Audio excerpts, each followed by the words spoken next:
Okay, well, welcome to the BNI Effect, the home of amazing conversations with Brisbane BNI members, sharing tips on how to get the most out of your BNI membership. I'm Tony Meredith, and ordinarily I'm a business coach, but today I'm your host and fellow BNI member, bringing another amazing interview. And today's episode is number 39, and today's guest is Danielle Little. Danielle, hello, how are you? Hello, Tony. Well, thank you. How are you? I'm awesome, thank you. Thank you for being here. Why don't we kick it off by you giving us a brief overview of you, your business, and the services that you provide? Thanks. So, I am a deceased estates lawyer. I have a boutique wills and estates firm based in Brisbane CBD.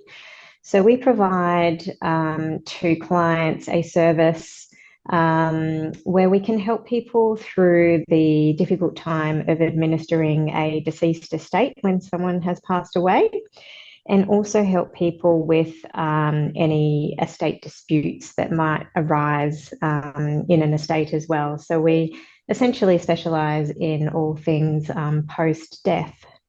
Yeah, and what's the name of your business? So the name of the business is Little Estate Lawyers. Fantastic. And how long have you been in business for? I started the business in 2018, Amazing, right? So before COVID, and just pre-COVID. so then from a BNI point of view, when were you introduced to BNI? I was introduced to BNI just as I started the business. So it was late 2018. I had another lawyer actually reach out to me on LinkedIn who was a family lawyer, and she asked me to go and meet her for a coffee. She noticed that I had recently started a business. And so I went and had a coffee with her, and she asked me whether I was interested in obtaining more business and building my practice, and if I had any grand plans for how I might do that. And she invited me to a BNI breakfast. Right. And so how was that first experience at BNI? It was actually really good. It was a chapter that had not quite kicked off yet. So they were almost, well, they were trying to build a chapter to start. And I think at the time there was around 15 people at the time. So we needed to get to around about 25 members before we could kick off a chapter. And they asked me whether I was interested in being part of that particular chapter. So we stayed there for a little while until we got a few extra people to actually officially launch a chapter. And what was it about being a part of that launch chapter or, that made you decide that, BNI was for you? I think it was the people that were in the room at the time. So when I first visited, there was a real sense of support in the room.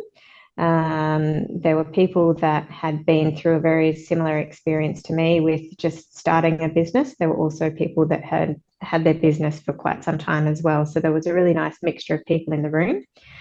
And having a different person in each category and not having a double up of people in the room really gave a good spread of variety of businesses in the room as well. So it was, and I think the important thing about any networking group that you're associated with is the feel in the room as well. So it needs to not only be a great match of businesses that might be in the room, but it needs to be a culture that and a feel that kind of fits with you as well.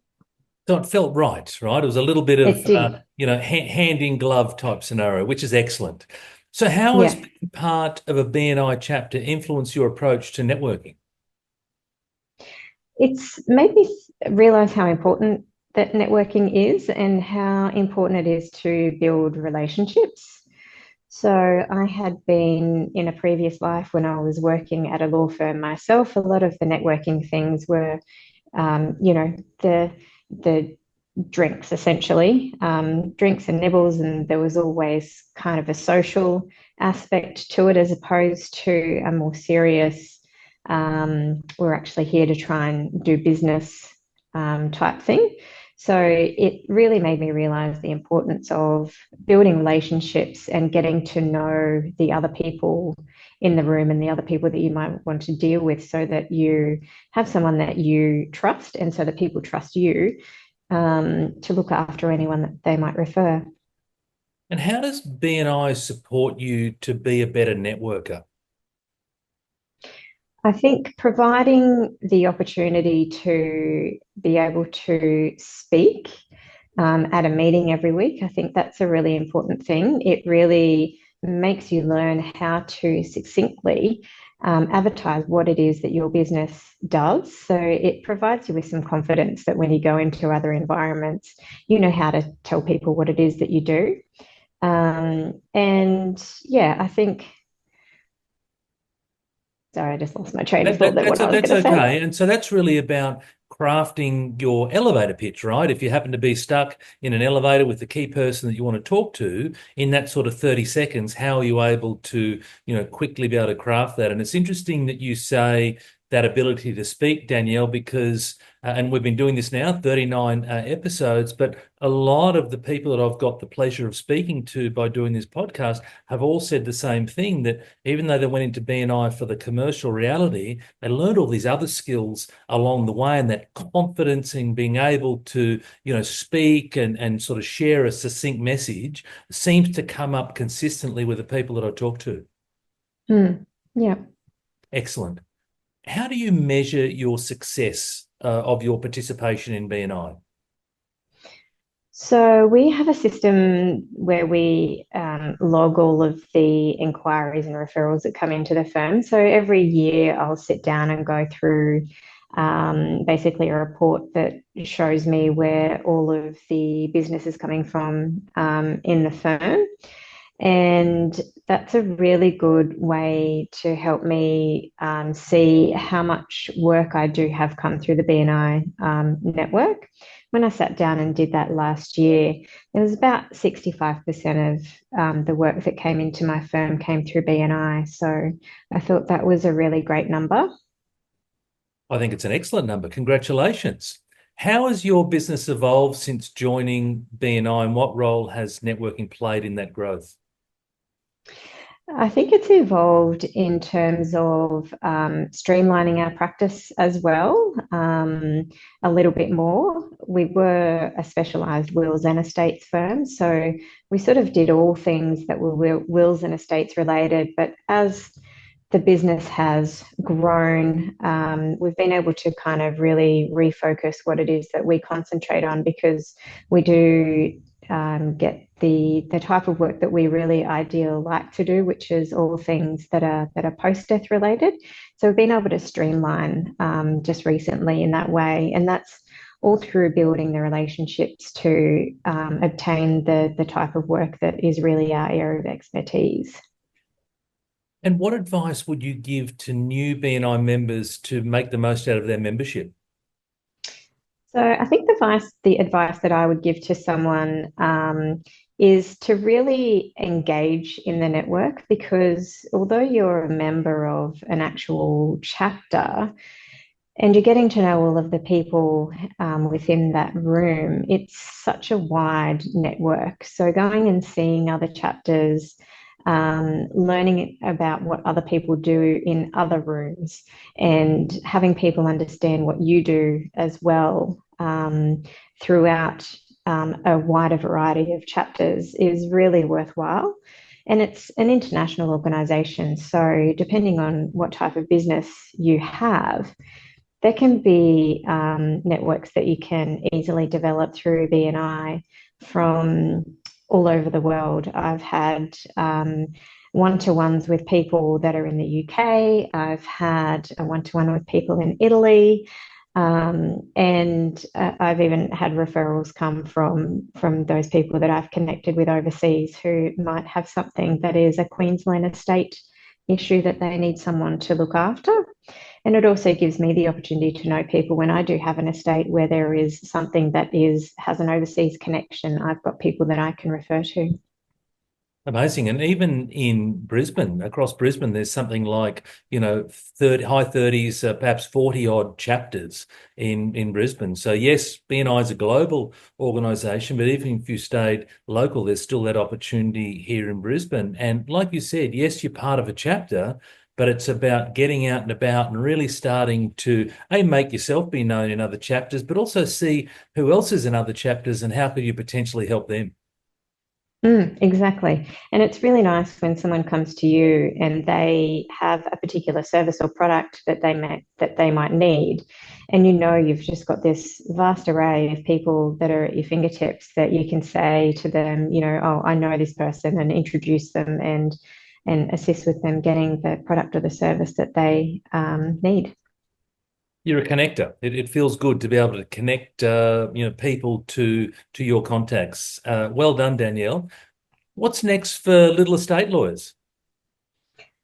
So next for Little Estate Lawyers is we're going to be working on some goals for next year. We have just purchased an office space, so that's pretty exciting, which is going to be renovated, and hopefully we'll be moving in early in the new year, which will be fabulous, nice new modern space, and have the team back together in a slightly more comfortable environment, which will be lovely. And where is the office space? It's in Wickham Terrace in Spring Hill. So still CBD sort of, nice and close to the court as well, which is something that we need to have within our reach. And yeah, it'd be nice to have our own space. And nice and close to your BNI chapter as well. It is just down the road.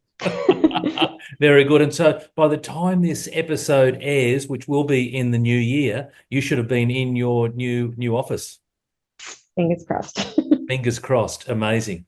How do you see your relationship with BNI evolving as Little Estate Lawyers grows?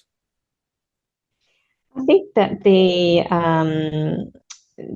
it'll be evolving by getting to know some new members. We've had some new members join our chapter, but also next year I want to spend some more time getting to know people in other chapters as well. I haven't had a whole lot of time over the last 12 months. As you know, when you're president of a BNI chapter, sometimes your time can be a little bit consumed with looking after your own chapter as opposed to worrying about other chapters. So it's going to be nice for me to get back into going visiting other chapters and getting to know some more people in the wider network around Brisbane. And how did you find being a president for 12 months? It was really good. I enjoyed the experience because it really, I think, you get to see how your mind sort of changes in terms of how you actually want the chapter to do well. And you spend a year kind of putting together those building blocks of trying to ensure that the chapter is underway for improving and putting it in a good place so that when your time as the president is over and you're handing over that role to somebody else, that they're in a really good place for continuing the chapter to do better and better. So yeah, it was a really good experience. And it's one of the opportunities that BNI affords. So it's not just about being a part of BNI or part of a chapter. There are opportunities to be on the leadership team. And Danielle, who was the president of her chapter, our chapter actually, in the spirit of disclosure, Mm. but was the president and able to have a real influence in the future direction of the chapter. So amazing. Thanks, Danielle, for sharing. If you could share one piece of wisdom to our listeners or our viewers, whether they're in BNI or not, what would that piece of Mhm. advice be? I think it would be back yourself. I was actually just talking to another practitioner this morning who has her own business, and we were talking about having, an ideal plan or an ideal goal that you're sort of trying to achieve, and how nerve-wracking that can be when you're kind of getting outside of your comfort zone. And I think getting outside of your comfort zone when it comes to what it is that you want to do with your business is a really good thing to do, because unless you're getting outside of your comfort zone and making yourself nervous, then maybe you're not challenging yourself enough. So I think when it comes to feeling like you're getting a bit outside of your comfort zone, is to back yourself. I love it. And it's also about growth, So when you start to do things outside of your comfort zone, that's how we grow as business owners, as networkers, as people. So, backing yourself, I think it's a wonderful piece of advice. How can Mm-hmm. listeners learn more about you and get in touch with you and or your business? So a great place to go would be our website, which is littlelawyers.com.au. There's some great information on there about the firm and also some videos as well. And our Facebook page, Little Estate Lawyers, we do some regular posts on there and keep people up to date with what the team are doing. And there'll be another one hopefully going up later today about some training that we did this morning. Excellent. All right. Well, we've got to look forward to that. So thanks, Danielle. Really appreciate you being here and sharing your story. So that wraps up another episode of the BNI Effect. I hope that you enjoyed today's discussion, and I really want to extend a massive thank you to our guest, Danielle Little, for sharing her insights with us. If you found value in today's episode, then don't forget to subscribe to the BNI Effect on your favorite platform for listening to podcasts. Thanks for listening.